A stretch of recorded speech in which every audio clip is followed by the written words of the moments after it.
Hello everyone and welcome to Gaming with Ben Marco. This week I've got a game that's not completely out yet. It's playable and it's public, but it's still got a few features missing. Nothing important, at least on the PS4 version. The computer version is fully out as far as I know. That game is Dreadnought. For people who've played the game for a while, I know this is a tier 1 ship. I was in the PS4 closed beta, and I actually got up to the Medusa and the Vindicta.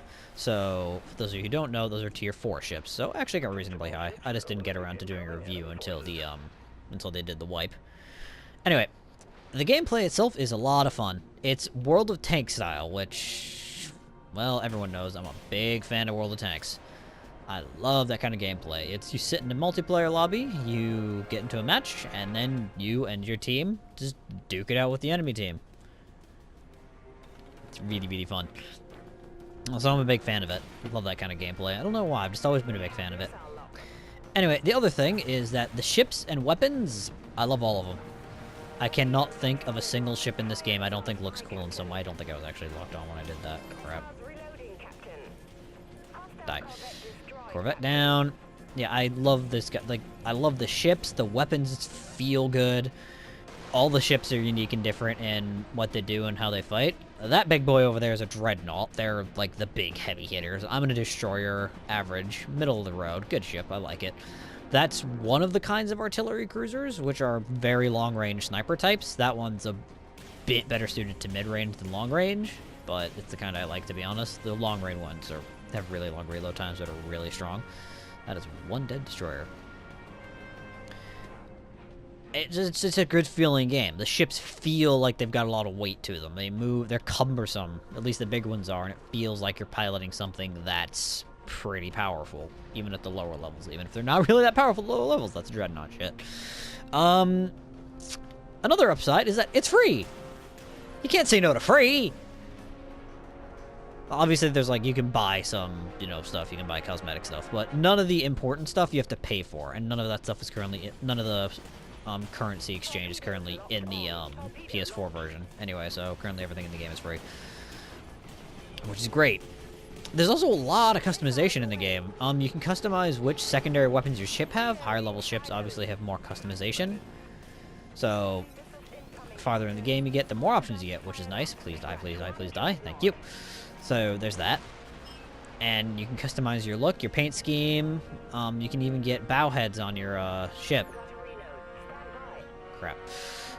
You can even get bow heads on your ship that make that change the way you look. I'm gonna die. That change the way you look, which is really cool. And now for the downsides as I explode in a fireball. Past the first handful of tiers, usually around, I'd say past tier 2, it starts to feel really grindy in my opinion. It just... I mean, the gameplay's still fun, but I would limit the amount of matches you play in a day if you don't want to get sick of it. Because you can, in order to unlock the next ship, you have to unlock everything on the ship you're using. Which can take a while, especially with some of the higher tier ships that have a lot more options and stuff to upgrade.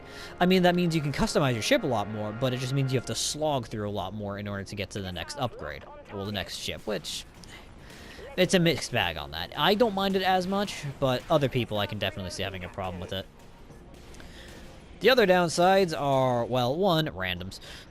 I'm always going to point that out with multiplayer games like this. You're going to have to deal with randoms unless you've got a team of all of your friends. In this game, it's not as big of a deal as other games I've played. I have seen a lot of people pick and choose their ships based on what the rest of their team is using, which is cool because it means they're paying attention. It means they're trying to actually, coordinate and work together. Holy shit, that was a plasma bombardment on my ally. Please don't die. So, yeah, I've seen them work together. Other times I've seen 6 people just pick siege, 6 people just pick siege cruisers, and now the entire team is nothing but snipers and getting owned by corvettes. So, yeah. I've seen more positive than negatives on that one, but it still happens from time to time. The other downside is that, as I mentioned before, the game's not finished yet. There's still some features missing. All the important stuff is there. The gameplay works just fine. It feels good. I have had almost no bugs, only a few handful of disconnects, so maybe work on that. Nothing that's a game breaker. Nothing that's a deal breaker. All the stuff that isn't in the game are a handful of game modes that they haven't put in yet, and the optional extra stuff like the cash shop for premium experience, the ability to buy cash to customize your ship with. Nothing that's super important to gameplay or stuff that's largely cosmetic. So everything important is there. They're focusing on the important stuff before they get the cash grab stuff in, which I always like. It shows that they want the game to work. Anyway, that is really it. The final verdict I have for Dreadnought is I like it a lot. If you like what you see here, download it and give it a try. There's no harm in it. As I mentioned before, it's free. So even if you try it and you don't like it, worse it did, take up some hard drive space, and then you can uninstall it when you're done. That's all I gotta say on that. I mean, you can't argue with free. Anyway, thank you so much for watching, everyone. I apologize again for the hiatus. Ow, I am being shot. If you have any comments or questions, just email me at bengamer24@gmail.com. Thank you all for watching, and I will see you all next time.